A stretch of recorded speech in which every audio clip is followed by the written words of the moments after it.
शाम ढल रही थी। गांव की गलियों पर सूरज की आखिरी रोशनी ठहर ठहर कर गिर रही थी। धूल भरी उस रास्ते से एक 17 साल का लड़का धीरे धीरे चल रहा था। उसका नाम था यूसुफ। उम्र कम थी, मगर जिम्मेदारियां बड़ी। चेहरे पर थकान थी और दिल में अनकही बेचैनी। आज भी उसे काम नहीं मिला। हर दरवाजे से वही जवाब मिला, कल आना। लेकिन उसके लिए कल अब एक सवाल बन चुका था। घर के पास पहुंचकर उसने गहरी सांस ली। दरवाजा हल्के से खोला। अंदर सन्नाटा था। चूल्हा ठंडा पड़ा था। अम्मी चुपचाप खाली बर्तनों के पास बैठी थी। उनकी आंखों में शिकायत नहीं थी, बस इंतजार था। यूसुफ ने नजरें झुका ली। वो समझ गया था, घर में कुछ नहीं है। दोनों कुछ देर तक खामोश बैठे रहे। कभी कभी खामोशी ही सबसे ज्यादा बोलती है। अचानक मस्जिद से अजान की आवाज गूंजी, अल्लाहू अकबर। यूसुफ ने सिर उठाया। उसकी आंखों में एक सवाल था, या अल्लाह, क्या तू मेरी सुन रहा है? तभी दरवाजे पर हल्की दस्तक हुई। यूसुफ ने बाहर आकर देखा। सामने रहमत चाचा खड़े थे। सफेद दाढ़ी, शांत चेहरा, हाथ में छोटा सा थैला। उन्होंने मुस्कुराकर कहा, बेटा, आज इफ्तार हम साथ करेंगे। थैले से रोटी निकली, कुछ खजूर निकले, बस इतना ही था। लेकिन उस वक्त वो किसी खजाने से कम नहीं लगा। अम्मी ने हाथ उठाए, या अल्लाह, तू बड़ा मेहरबान है। उनकी आवाज कांप रही थी, लेकिन भरोसा अडिग था। उस रात यूसुफ देर तक सो नहीं सका। वो छत की ओर देखता रहा।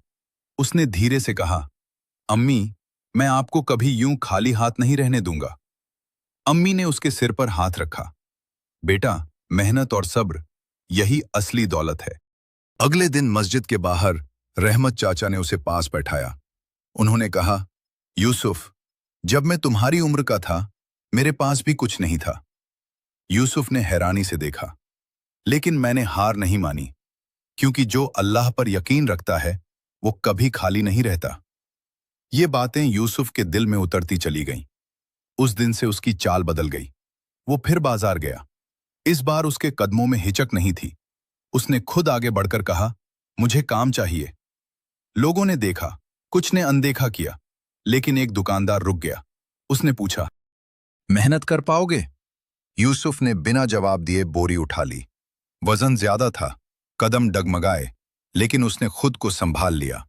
उसके माथे से पसीना बह रहा था, लेकिन आज वो पसीना उसे भारी नहीं लग रहा था।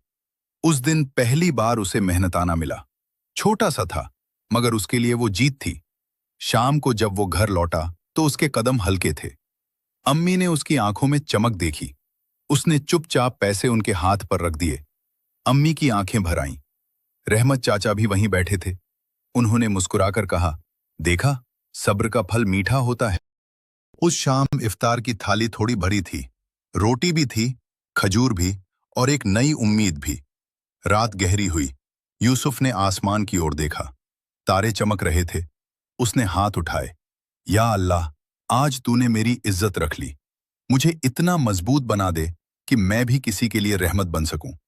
उसकी आंखों में अब डर नहीं था, सिर्फ यकीन था, क्योंकि उसने समझ लिया था, मुश्किलें हमेशा नहीं रहती। सब्र करने वाले कभी हारते नहीं, और जो दूसरों का सहारा बनता है, अल्लाह उसका सहारा खुद बन जाता है।